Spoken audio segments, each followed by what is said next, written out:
one. He is big, isn't he? He's really big. He's that big.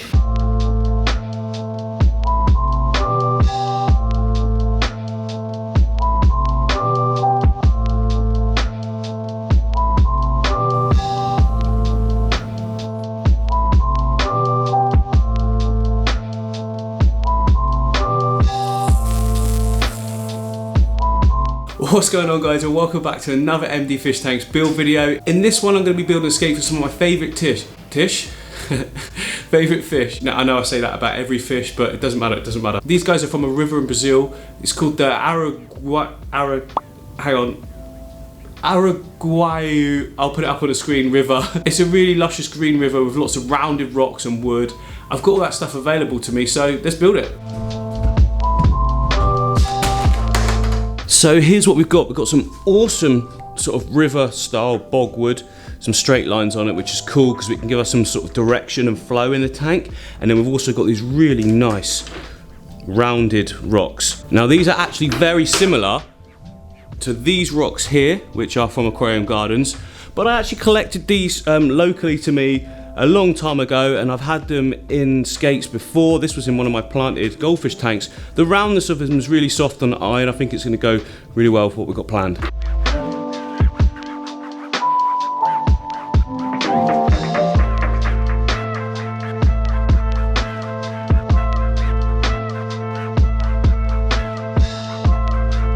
So one of the first things I want to do is create some height at the back of the aquarium, and to do that I'm going to use some of this crushed lava rock. Now usually I just scoop it out and then just pour it in, but I don't want to do that this time. I've actually bought some bags. Whee, so they're like media bags, look, so see-through with a zip on. I can put all of that stuff in there and it's be reusable next time without getting mixed up. And you can just move it around and build height exactly, keep it all locked in right for the background. Click subscribe.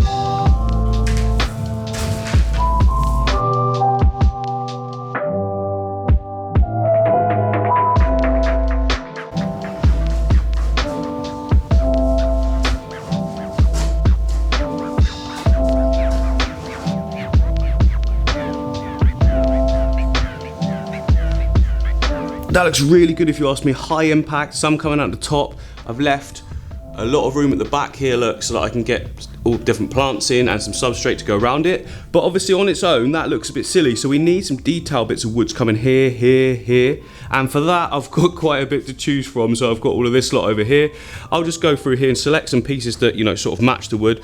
Like that one looks quite good, quite chunky. So for instance, we could possibly put it, say, in this area, and somehow, I don't know, I'll fiddle around with it, but you know, just to fill in the voids in the different areas and make it look like root systems, if you like, on the edge of a bank.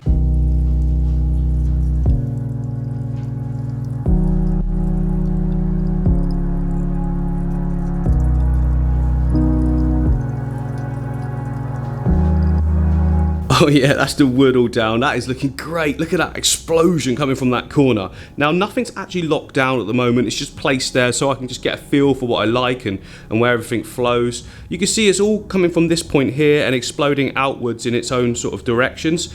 Now to lock that down, we can use stones on top, we can tie bits together, we can glue them, we can pour gravel on key areas. There's loads of options. But to start with, I'm going to get the gravel in.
Oh yes, I think that's turned out fantastic. I wasn't expecting it to look this good. So it's actually really simple, and without plants kind of looks a bit sort of bare at the back, but that's deliberate. I want big greenery in that background, so the whole back will be green. And with this one, I'm going to keep the planting very simple, only a couple of plants, because I've noticed that in this river system there isn't a ton of different plants you see together like in traditional style of aquascapes. It's more like in the wild you get a couple of plants and a lot of them in one area, and that's how it looks. It doesn't have like 20 different species in a small area, so that's what I'm going to go with because I want to keep it looking natural. And this plant right here is the one I'm talking about. So you can see, I'll put a comparison up on screen with Kumba versus the Limnophila, just how similar it looks. And I've got loads of it here. Now this is an absolutely brilliant startup plant for you guys that are struggling with some plant growth. This stuff just grows so well and is always so green. Now it can grow quite leggy like this. When we say, when we say leggy, what we mean is that the nodes gaps are quite wide. Now if you trim it regularly, they actually get closer together as they spread out more sort of shoots from the cut. But how good do they look? And the other plant I'm going to be using is this pearlweed as well. Again, just those two different textures. We've got a fine leaf and we've got a, a more broad leaf then. Background, foreground. I think that'll just look absolutely great. I mean, don't get me wrong, I absolutely love this scape I've got here, but it doesn't look very real, does it? But before we do any planting into the tank, we need to add some nutrients to that background area, and for that we can use root tabs. There will be some nutrients from the aqua soil, sand and gravel mix that's underneath the decorative layer on top, but it's best to bump it up a little bit more, especially with these fast growing stem plants.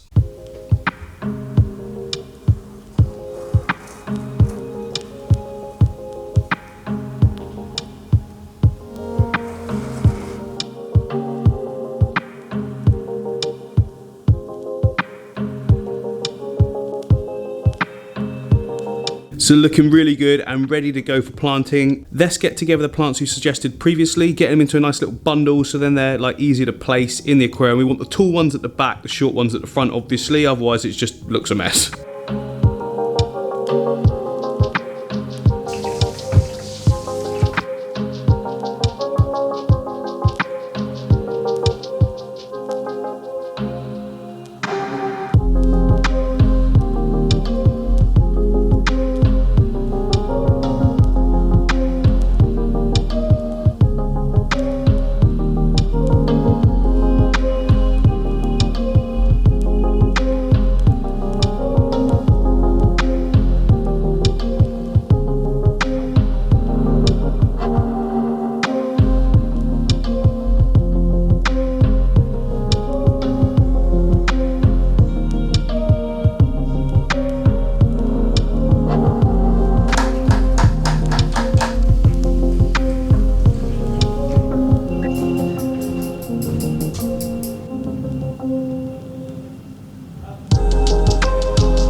So for our foreground short plants, we're going to be using this one here that I've never used before. This is Littorella uniflora, and then also the Blixa japonica. These plants stay nice and sort of shallow, and then in combination with that we can put on some mosses as well.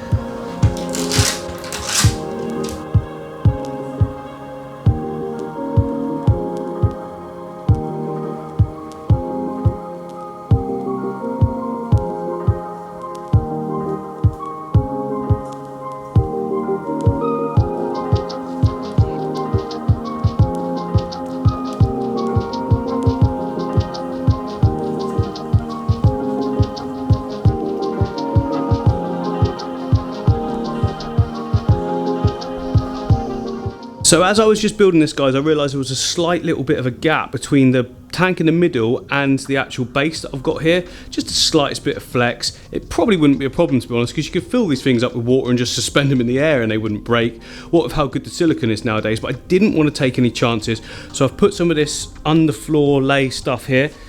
There it is. Why am I so zoomed in? Hang on. Zoom out. There we go. Yes, it's just like a foam sort of yoga mat style stuff, but it's underlay for flooring. I bought a big roll of it so you can use it for things like this. Now, all I've done is pulled the tank forward, laid it down, put it on top, and now I'm just going to go around it with a blade so that it gets a perfect finish, then I can slide it back into position.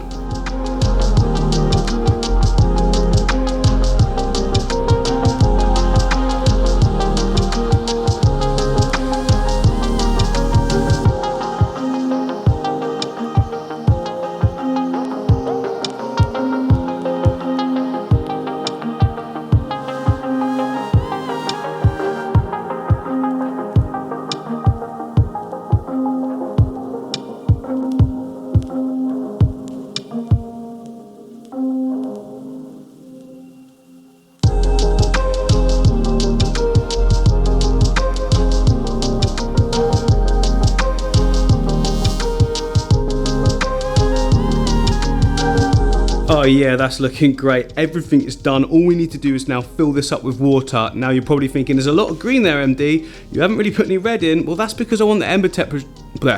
And that's because I want the Ember Tetras to really pop against all that green and the white background. I want them to be the colour pieces in this. I think that'll look great.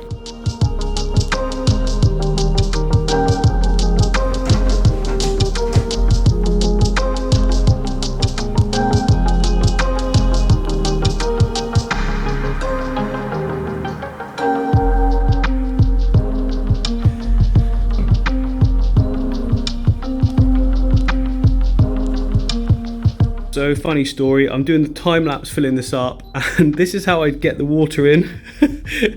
It's just only just big enough. I'm gonna have to get a bigger one because this is the shorter version. Going straight over to this tap, and then we've got the tap mixed to the right temperature. I've just put in the chlorinator, as you've seen as well. So yeah, that's how I do it.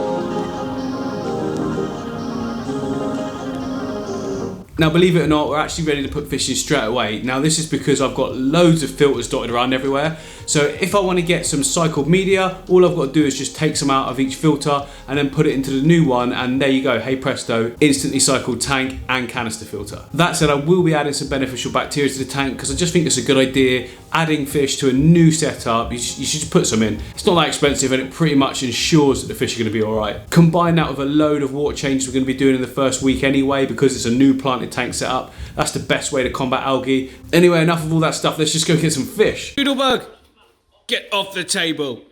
Do you want to come with me to get some new fish? Yeah. Is that your lunchbox? You got a lunchbox? Yeah. Let's go. I need to get my lunch.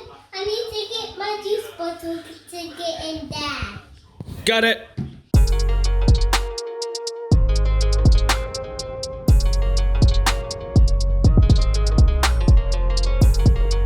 Come on in. Hold my hand. Do you like that? No. What? It's a thing. What is it? That one's a fish one. Maybe we should get it. No. For the garden. No, look.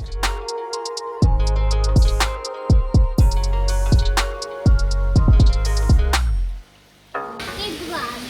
He is big, isn't he? He's really big. He's that big. Yeah. The main big one though. Look at the size. That one's a purple fish. He's lovely, isn't he? Look at the fish. He's smiling. Yeah.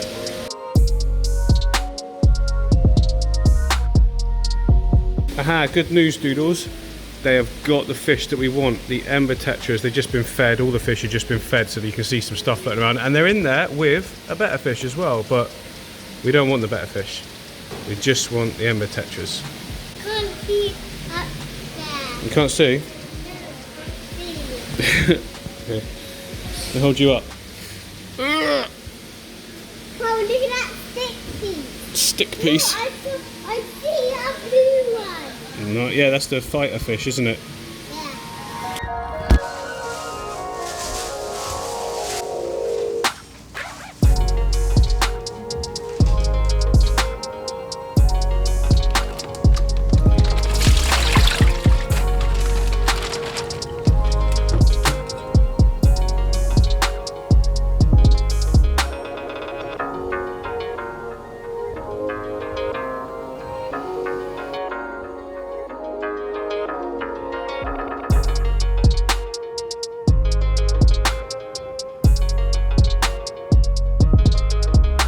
So it was at this point I was going to be showing you the fish in a bit more detail a day after they've gone in there, but they're hiding because I've created such a lovely natural environment for the environment. Did I say that right? No. I can't look at you. Because I've created such a lovely environment for them, they're just hiding away in it. So maybe that's good, maybe it isn't, I don't know.